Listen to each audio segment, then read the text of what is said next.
দেখুন আমি আপনাদের মাঝে তুলে ধরবো আমার একটি বাড়ি একটি খামার। আর এই খামারে আছে আমার অনেকগুলো দেশি মুরগি।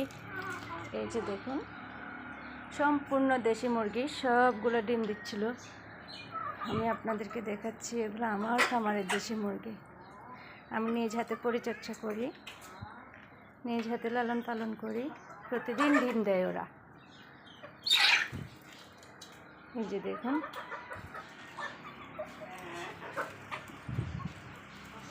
এই যে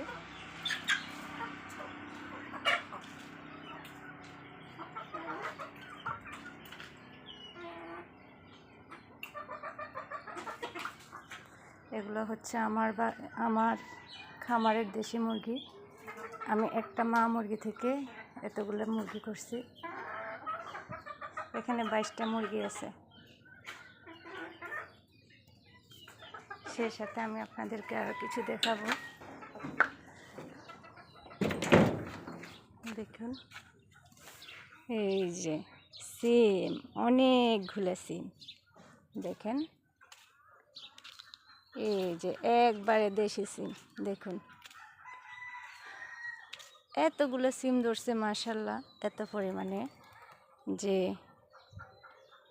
এতগুলো সিম ধরছে, প্রতিদিন খেয়েও কুল পাওয়া যায় না। মাশাআল্লাহ অনেক পুষ্টিকর, অনেক সুস্বাদু। এগুলো করার জন্য হওয়ার জন্য আসলে ভাগ্য লাগে, আল্লাহর রহমত লাগে। দেখুন আল্লাহর রহমত ছাড়া এগুলো হয় না। এই যে দেখুন অনেক অনেক, এই যে আমি দেখাচ্ছি, এই যে অনেক সিম মাশাআল্লাহ।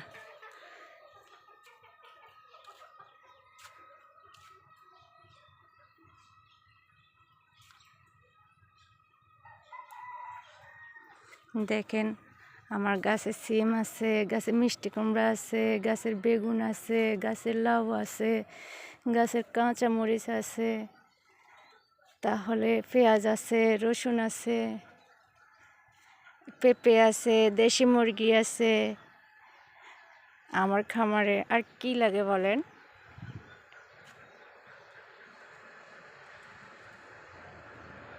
ফলমূল সবই আছে, কাঁঠাল আছে, আম আছে, কমলা আছে, সবই আছে। এগুলো সব আমি একাই পরিচর্যা করি। এই যে দেখুন এতগুলো সিম মাশাআল্লাহ, আমি কি করব আপনারা বলুন? এগুলো দিয়ে আসলেই কি করা যায়?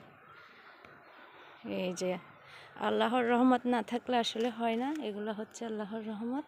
দেখুন আলহামদুলিল্লাহ, আলহামদুলিল্লাহ, আমি আলহামদুলিল্লাহ। দেখুন আমি আপনাদেরকে দেখাচ্ছি।